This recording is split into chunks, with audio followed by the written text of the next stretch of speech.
Hello, carbon credits, carbon trading, emissions trading, carbon offsets. You've probably heard all the terms flying around and the buzz, so what's it all about in plain terms? Well, that's what I'm going to explain to you today. Whether you're a skeptic or a believer on the need to cut greenhouse gas emissions, the fact remains that scientists around the world continue with their warnings, and more importantly, governments have taken their views on board and are continuing to introduce legislation to help the world stop polluting the atmosphere in order to save the planet from possibly dire consequences. So whether you're in or out on whether it's justified, it's not your call, it's just happening. But whichever camp you're in, you've got a great opportunity to make money and save the planet if it's your thing.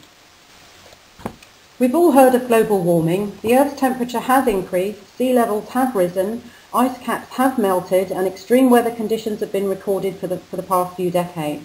Again, whether you think it's because too many greenhouse gas emissions have been released into the atmosphere and that the problem is due mainly to human activity, or whether you think it's part of the Earth's natural varying cycle, think Ice Age, measures are being introduced to try to slow and possibly reverse the process. So, what are carbon credits? Because saving and making money is more important to most of us than actually saving the planet, a global market-based approach has been introduced to reduce emissions. So a carbon credit is basically the financial instrument that represents 1 metric tonne of greenhouse gas that has been prevented from being released into the atmosphere. These credits, rather like that of a stock certificate, are generated by any entity that has been officially recognised as having produced the technology to reduce, store or avoid this measurable amount of pollution from being emitted. So projects like wind farms, solar energy, reforestation, recycling, etc. are all good examples. So why should you be excited about this and how can you make money out of it? The answer's simple. There's a good snapshot on the screen at the moment showing different examples of carbon credit trading, but the basic principle is this. Some entities produce more pollution than they are permitted and have to purchase carbon credits to offset them in order to comply.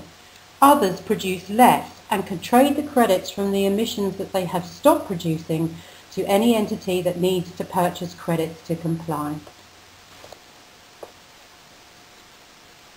There are basically two markets, the compliance market, which was born out of the Kyoto Protocol, and the voluntary market, which operates outside of this regime. The voluntary market is really the one you should get excited about in particular, and here are a few reasons why. In Europe, there's already an emissions trading scheme, the EU ETS, which started in 2005 in compliance with Kyoto, but a similar system is still a work in progress in America, which is of course one of the world's largest polluters. Since Obama started his presidency, he has made it clear on many occasions that tackling climate change is very much at the top of his agenda, since he has pledged that the US will collectively reduce its emissions by 25% of the levels in 2005 by the year 2020 and a staggering 83% by the year 2050. He's going to have to put a price on carbon to incentivise the biggest polluters, which will significantly broaden the already booming marketplace. Australia already have a programme of their own, and China has recently announced the launch of its own cap and trade scheme, which will kick off in 2012, increasing the pressure on America even more. General opinion is not if this system will be introduced in the US, but rather when. So, why is it such a good time to get involved in this market?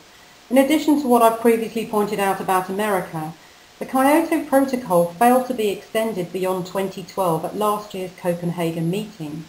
This could mean that the compliance credits may no longer exist, and carbon trading platforms have already noted a significant rush to purchase more voluntary credits to mitigate this possibility. But apart from all that, here's what some experts are saying. The New York Times. Carbon trading is one of the fastest growing specialities in financial services. Lewis Redshaw of Barclays Capital said, "Carbon will be the world's biggest commodity market, and it could become the world's biggest market overall." The CFTC Commissioner said, "Carbon trading may dwarf that of crude oil within 5 years, worth $2 trillion. President Barack Obama, "There's no better potential driver that pervades all aspects of our economy than a new energy economy. That's going to be my #1 priority." Fortune said, quoted, "JP Morgan isn't alone. All the big global investment banks, including Barclays, Citigroup, Goldman Sachs and Merrill Lynch, are hurrying into carbon finance." Head of emissions trading at Merrill Lynch in London said, "Carbon could become one of the fastest growing markets ever, with volumes comparable to credit derivatives inside of a decade." Barclays plc, United Nations carbon credit prices may rise as much as 42% by 2012. That was stated in October 2010.